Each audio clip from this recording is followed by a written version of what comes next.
I was discriminated against all my life because of my golden child sister. Finally, I got my sweet revenge on my wedding day. I faced discrimination my entire life because of my golden child sister, and she even tried to walk down the aisle at my wedding. Finally, I got my revenge. My parents always favored my sister, and it was far from subtle. If she accused me of something, they'd believe her and punish me. But if I accused her, even with undeniable proof, they'd give her a lighter punishment and find a way to scold me too. My birthday cake always had to be her favorite flavor, and my parents pretend they didn't know I hated it. They always bought her more than me and took us where she wanted, even if it was supposed to be about me. My sister grew up spoiled and used me as a punching bag. At first, she mostly ignored me, but things got worse when we were teens. She ended up with no friends, and her behavior deteriorated. Did her friends move away or ditch her because she was mean? I don't know, because we were never close. My parents boasted about her achievements but never mentioned any issues, whereas they constantly highlighted my flaws as teasing material. I only knew she had no friends because we went to the same school, and I noticed she was no longer with people. Meanwhile, I was fairly popular. My sister realized this and suddenly turned me from an occasional punching bag to someone she needed to take down constantly. She started accusing me and my friends of more things. My parents stopped letting me hang out with anyone, with excuses like, "They're not good people according to your sister," or, "Why are you trying to leave us? Why can't you be like your sister and enjoy family time?" What saved me from complete isolation was my extended family. Most of them lived in the same hometown, and I got along well with my cousins despite some age differences. At one gathering, they invited me to something. I don't remember what, and I sadly replied that I wasn't allowed to go anywhere. When asked why, my kid self bluntly said it was because I wasn't allowed to have friends since my sister didn't have any. This got back to the adults, who apparently tore my parents apart later. I was scolded for lying and grounded for a month, but after that, they gave me some leeway, so it was worth it. My sister changed schools. I guess the humiliation of our extended family knowing her social status was too much, so she demanded to switch, and my parents immediately obliged. Even though it cost them more since the school was further away, she made friends at the new school. However, she never went back to mostly ignoring me. Having felt the power to mess with me and being angry that I told the family she had no friends, she never let me go. My life remained difficult. Her friends would come over and bully me, which my parents called light teasing. I never invited friends over because my parents were awful hosts, or my sister would accuse them of stealing, and my parents would believe her. I did become close to my cousins though, as my parents never dared to treat family that way. Then I got my first boyfriend. I didn't want to bring him home, but my parents insisted. At one point we were separated and he came to find me to tell me my sister was flirting with him. She came over in skimpy clothing, batting her eyelashes, and started telling him how bad I was and how good she was. He was irked and ran off to find me. Of course, my sister told my parents a different story, that my boyfriend had tried to flirt with her, but she naturally refused since she couldn't do that to me. Guess who my parents believed? My boyfriend wasn't perfect, but I immediately believed him for a mean reason. Remember, I was a teen suffering from unfair treatment. I was very resentful and moody and hated my sister as much as she hated me. With that disclaimer out of the way, let's talk about looks.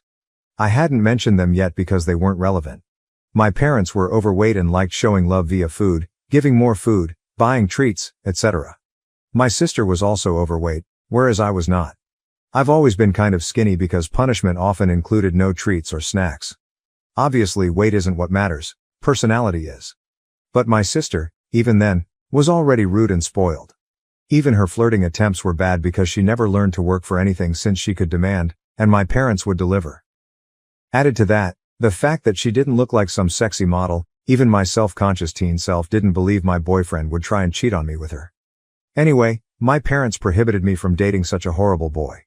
I did try to keep going in secret, but it was hard, and the relationship ended. I did get another boyfriend, but again, my sister accused him of flirting with her when he refused her advances. Again, my parents believed her. I tried pointing out how this happened again, but they decided that I was incapable of making good choices and kept picking bad boyfriends. The relationship couldn't handle the Romeo-Juliet situation and fizzled out again. I would eventually get called a slut in high school as I was fine with making out with boys and such but refused to have relationships. Thankfully, it never got back to my sister or parents. My sister did bring one boyfriend home during all this time. He was paraded with pride, and my parents spent every second telling me how good he was and why I couldn't be like my sister and find myself someone like that. Until he stopped showing up and suddenly he was a conniving bastard that tricked my sister. Oh well, and the unequal treatment continued. At this time, she had more spending money, and her curfews were much better than mine. She was free to go anywhere at any time, while I couldn't. If I pointed it out, my parents would say it's because she's older, but when I reached that age, I still didn't have the same treatment she had. And when I pointed it out, they denied they ever said that or claimed it was because I couldn't be trusted like she was, using my sister's accusations against my boyfriends and friends as proof of my bad judgment. Time goes by, and it's time for my sister to graduate. She was accepted into a college, not a very well-regarded one, and she had no scholarship or anything. Again, because only her achievements were told to me, I don't know which colleges she even tried for, so I can't say how badly she was rejected. I do know her grades were bad in school though, because whenever she got a B, we would celebrate. I would usually get good grades, but my parents refused to celebrate, claiming since I always got those, what was there to celebrate? My parents naturally made a lot of fanfare and told her they'd pay for everything. I was relieved she'd be going away. Not that it made my life any easier. She'd always come home every other weekend and somehow stuff kept missing from my room, or some other issue she'd think of to make my life miserable. My curfews were still strict. Eventually, my mom came to talk to me about my impending graduation. I'm only a year younger than my sister. She told me that since they were paying for my sister's college, they had no money to pay for mine, so it would be better for me to start working immediately after graduation and wait until my sister finished university to see if they could afford something for me. Oh, and if I decided to stay at home, I'd have to pay for all my stuff, part of the bills and rent. I pointed out that I could get student loans. Mom said yes, except no, because they were so caring towards me and I had such bad judgment that they would decide if a college was worth my getting into debt or not. I'm not sure how they'd stop me from getting loans, but I didn't ask. Scholarships weren't mentioned. They had no idea what my grades were anymore and never believed in my capabilities anyway. I didn't bat an eyelid. I simply said okay. My mom clearly didn't expect that and kept prying. Maybe she hoped I'd throw a tantrum so they'd have an excuse to never pay for my college. But I said nothing except that I understood their position, thanked them for caring, and that was that. My dad later tried the same, but I also refused to be emotional. You see, after a whole lifetime of their terrible parenting, I never had any expectations towards my education. I knew they would find an excuse to not pay for mine and make my life miserable. I never believed they would eventually pay if I worked and waited for my sister to graduate. I had been preparing for college for a long time. I could barely go out, my friendships were slim, so I had a lot of time to study. And study I did because I saw college as my only chance to be free. Well, the time came, and I worked my ass off and got a scholarship, not to anywhere like Ivy League or anything like law or medical school, but it was a good enough course in a decent college with a full scholarship. Knowing my sister would hate it and try to stop me via my parents, I put my achievement on social media at the same time I told them, even forcing myself to thank them in the post. Now they couldn't forbid me from going as they'd have to explain to the family why not. Initially, they were even a little proud and boasted about it, and then I guess my sister got to them and they changed gears and even asked me if I was sure I wanted to go.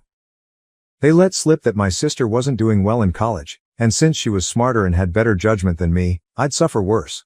I obviously stuck to my guns. They weren't happy but couldn't do anything. College was my savior. I started being happy. I still contacted my parents and visited on holidays and such, but since they refused to pay for anything, I could excuse not going a lot due to money.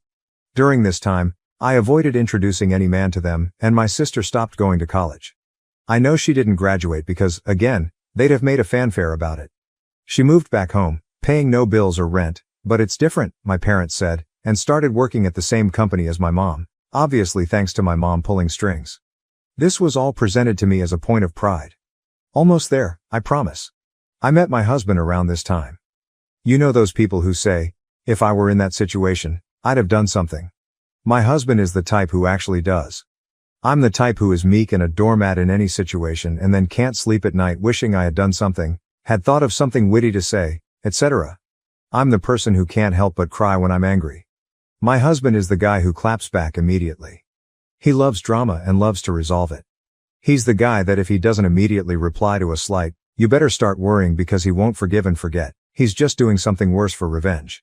He's the one who wanted me to post here and wanted to post on a nuclear revenge board too but decided what we did wasn't nuclear. People were baffled that I got together with him, But just because I was incapable of acting like him due to my upbringing, it didn't mean I didn't like it.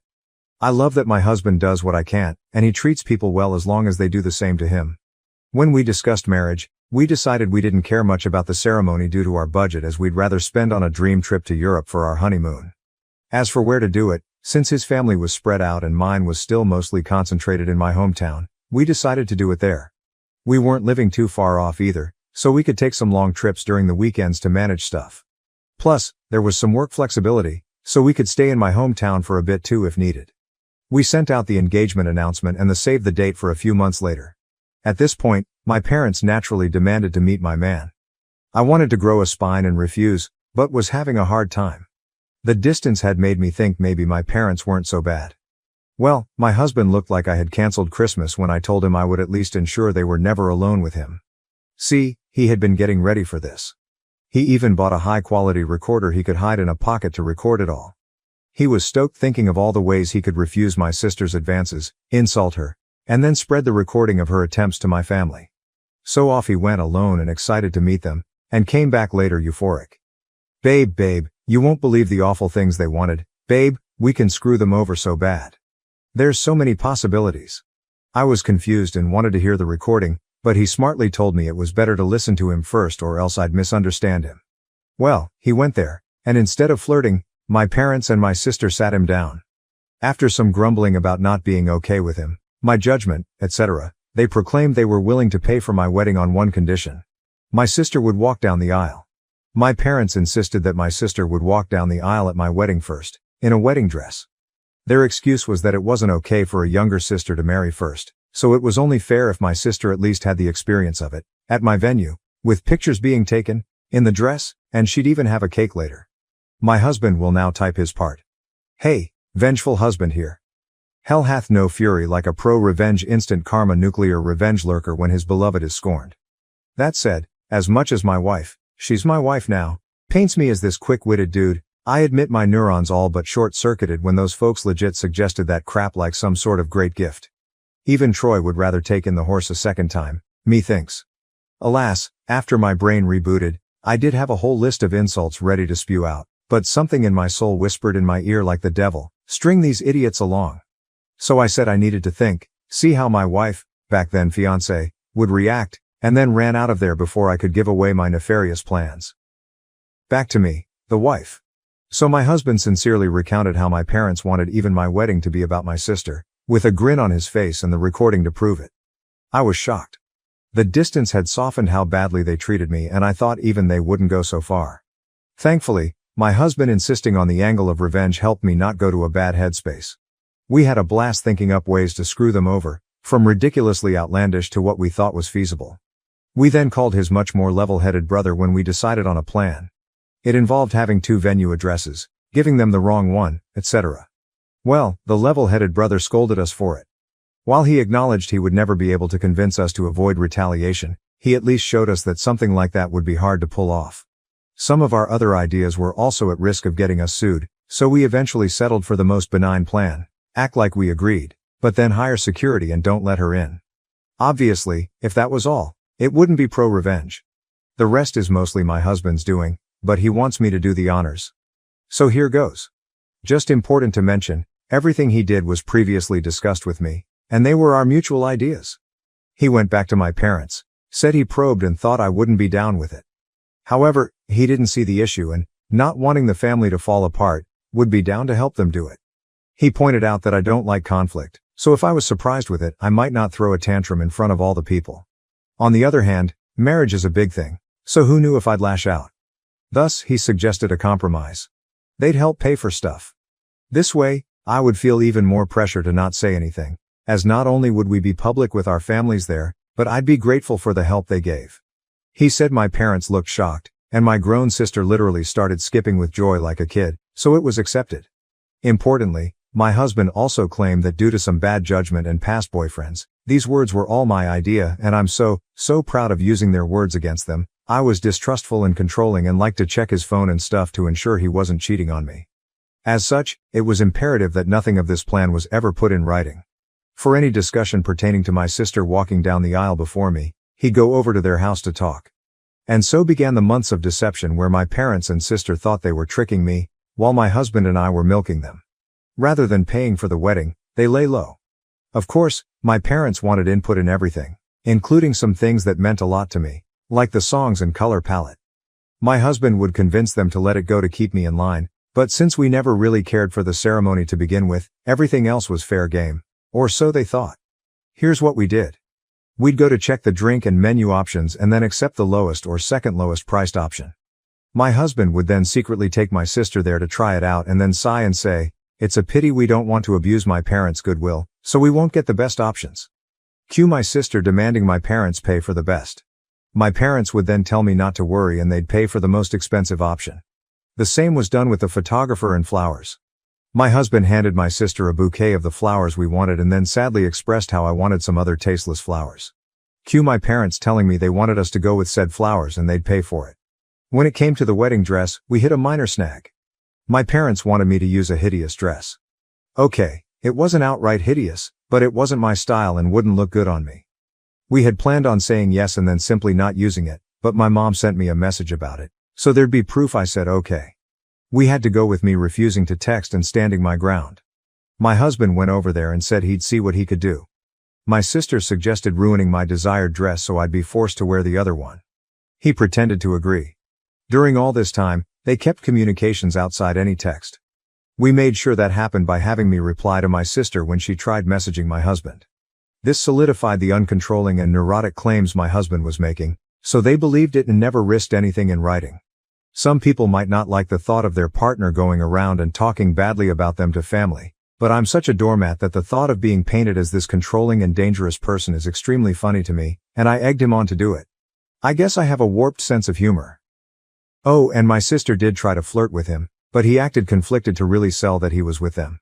My husband would pretend to tell them things without my knowledge, but he never told them we hired security. It was really funny. My husband and I, who had sincerely considered a courthouse wedding to focus costs on our honeymoon, ended up having this extravagant, expensive wedding and barely spent a dime. We called it back to pay for emotional damages from my parents. I think my husband, okay, he just confirmed I'm right, was enjoying the whole trick more than planning our wedding. I didn't think it was possible to witness a guy beaming at the thought of wasting his whole Saturday doing a car trip to discuss wedding details with his in-laws, but here we are. Soon the day came. The plan my parents, sister and husband had come up with was to wait until everyone was seated since the bride always comes out late. They'd have my sister arrive at that precise time to avoid me seeing her and trying to stop it, and she'd walk down the aisle. By the time I heard what happened, it would be too late to do anything. As for my dress, we saved some of the leftover fabric from my dress alterations. My husband took that to my parents' place, my sister still lives with them, and showed them as proof he'd ruined the dress, then said he had to go back to me as I was raging and he needed to calm me down. He told them he'd see them at the wedding. We made sure to keep our real security hidden initially. As the guests and my parents arrived, they only saw a woman with a list of names to check. Only after my parents had settled in did we bring out the actual security, a guy who looked like a bodyguard. We instructed him not to let my sister in and promised a generous tip if he kept our instructions confidential. Soon, the moment arrived. My parents got a text that my sister was less than 5 minutes away, so my dad signaled for the ceremony to start. My bridesmaids had been prepped to follow his lead, so they did without checking with me. After they all took their places, my dad stood at the entrance, waiting for me. During this, a friend not in the wedding party texted me to get ready, to avoid suspicion if my husband or bridesmaids started texting. This friend, my husband's ally, was as eager to stir drama as he was and didn't mind not being a bridesmaid. As soon as my dad took his position, the bridal song began. The doors opened and I entered. My dad was shocked to see me. He tried to look behind me but couldn't see the venue entrance from where we were, so he had no idea what had happened to my sister. Then his phone rang. I saw the caller ID, and it was her. He left me with a mumbled, "Something came up." Gasps and confusion filled the room. The friend on the plan loudly asked what happened. I lied and said tearfully, "He told me it wasn't supposed to be me there." My husband and I had agreed that if my dad abandoned me, I should say that to make him look as bad as possible. The tears weren't just acting. I was genuinely hurt and trying not to cry. The friend then loudly asked, "What did he mean by it shouldn't be you?" So that everyone could hear and spread it. Then she said, "I will go and check," and ran off. We planned this so she could create chaos with the security and prevent my dad from returning to stop the ceremony. Eventually, my mom also left. At this point, my husband's dad quickly ran over and took my arm. He'd been forewarned he might need to. His desperate run to me made me smile. I walked down the aisle to whispers as people discussed what had happened. Some left to check as well. When I reached my husband, all was well. He comforted me, joking that my sad face was so real I deserved an Oscar, and reassured me he'd deal with my parents for what they did. We got married without any further issues. My parents didn't come back. I noticed a lot of people leaving and returning during the party, but no one dared tell me what was happening. Someone whispered in my husband's ear and he went out. He returned later with a thunderous expression but whispered to me that he needed to go hide before he broke character and started smiling. It worked. Here's the summary from friends, family, the security guy and my husband that I got afterwards. My sister arrived in a wedding dress. The security refused to let her in as we had agreed. He told her she must be at the wrong venue because there was already a bride. Yes, we tipped him very well as promised. My dad tried threatening him with the police, claiming he'd never heard of him, so he couldn't be working there. The security agreed to call the police since he was hired by us and was just doing his job. My dad realized it would be too late and tried to demand that he let my sister in. At this point, the friend came over, started shouting and insulting my sister, and asking what was going on, basically stalling. My mom soon arrived, followed by others. By then, the wedding plan was ruined. All my parents could do now was damage control, as everyone who learned about it was horrified they'd try to pull it off. People started screaming and berating them.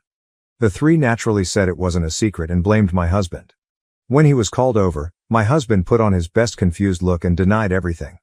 To quote him, "Gaslight, gatekeeper, girl boss, LOL." He denied ever agreeing to such a ridiculous plan. When they insisted he demanded proof, and of course, they couldn't provide any. All the text exchanges they could show were about normal wedding decisions. My sister was scream-crying and apparently sat on the floor kicking her legs like a child. My dad looked like he wanted to hit my husband, but security and other people held him back. Naturally, they claimed they had no proof because my husband told them not to text. My husband laughed and said, "Wow, how convenient, huh?" Then he repeated, "Why would I ever agree to something so messed up?" He ripped into them about being terrible parents and said he wasn't going to let their stupid plans and lies ruin his wedding, then went back to me. No one believed them. The venue had cameras, but they wouldn't show me the recording as it was only for security purposes. However, some people filmed parts of it. Watching my parents and sister get torn apart by everyone who came out to see the drama was delightful. After years of being accused of things and not being believed, seeing them get a taste of their own medicine was one of the best wedding gifts. My mother was crying, my dad kept changing from purple to white, and my sister was still on the floor crying and screaming. They kept insisting that my husband was in on it, but people kept asking why he would agree, why there was no proof, and why they wanted my sister to do this at my wedding. They had no good answers. Eventually, they were told to leave and had no choice but to do so. My dad apparently had to drag my sister up as she refused to leave the ground. Again, people said nothing to me all night. I guess they wanted to spare me, and maybe it's because I was the bride and not just a guest for once, but it did feel like everyone was making an extra effort to be nice, positive, and excited about everything. My husband says all the expensive food and drinks they were eating certainly helped, LOL. We had a blast. My husband kept up the forced angry face for only a short while before breaking out in smiles again. After that, we went to the hotel to catch some sleep before heading off on our honeymoon. Speaking of which, my parents did try to pay for our plane tickets, but we thought that was risky as they could try to cancel them or something, so we refused. Since then the three of them have tried to contact me. I've refused calls because my husband insisted on keeping a paper trail, a smart move because my sister eventually messaged me. I won't repeat what she said as it was very unhinged and didn't make much sense, but the important part was that she blamed me for her humiliation. Called my husband a two-faced snake who fooled them for months. He wants to print and hang that on our wall, LOL. And hoped, but was also certain, that I'd get cheated on by him. She even suggested he was cheating on me with her. My husband took my phone, screenshot the call logs, my sister's messages and some messages from my parents demanding I pick up the phone, and sent it all to our family group chat. He also sent screenshots of messages to him where they called him names and threatened him, but he kept up the "you're delusional, I never agreed to anything" shtick and even threatened to sue them for defamation and harassment. He wrote a message in the group chat begging my family for help as I was now being harassed by them constantly. He pleaded with them to stop my parents and sister from ruining our honeymoon after they failed to ruin our wedding. He ended with a request that they not share our locations to prevent my parents from sending my sister over and claiming he had somehow agreed to pretend to sleep with her in our honeymoon suite. LOL. My family assured him they'd handle it, and since then, we've had peace. My husband is a bit disappointed that my sister didn't disobey so he could call her out again while tearing her a new one. We'll see if the peace lasts. All in all, while I would have preferred a normal, loving family at my wedding, at least for once in my life they not only failed to ruin something meaningful to me, but I got back at them. Extra info. Do I know why they treat me like this? I've been asked this question a lot, so I assume you all will wonder the same. I've pondered this all my life and still don't know. I tried asking when I was young, but they denied any difference and scolded me for being spoiled, so I stopped trying. I've considered many possibilities, but based on my observations I think it's this. I was unplanned. They took a while to have my sister, so she was not only wanted but also like a miracle child after so long. However, given our small age difference, I think they didn't expect to have another child so soon or easily and didn't use adequate protection after my sister's birth. Maybe they didn't realize my mom was pregnant until it was too late, so they were saddled with an unplanned baby while still dealing with a newborn. They're not well off, so having the extra expense likely didn't help, and they resented me. But that's just my conjecture. Regardless, I've accepted that the reason won't truly matter. What they did to me was unwarranted, no matter what. Did they really think this would work? My husband and I have a theory that they never intended to do this at all. We think my sister threw a tantrum over me getting married first when she barely gets dates, and they made my husband that outlandish proposition. They didn't want to pay for my wedding and didn't think we'd accept or that it would even look good for them to do it. By suggesting it and being refused, they could look like the good guys to my sister while having an excuse not to give me a dime. But then my husband accepted it, and they couldn't backtrack without risking my sister turning on them. Thank you for watching. If you haven't subscribed yet, please do so and hit the notification bell to stay updated with more shocking real-life stories happening around you.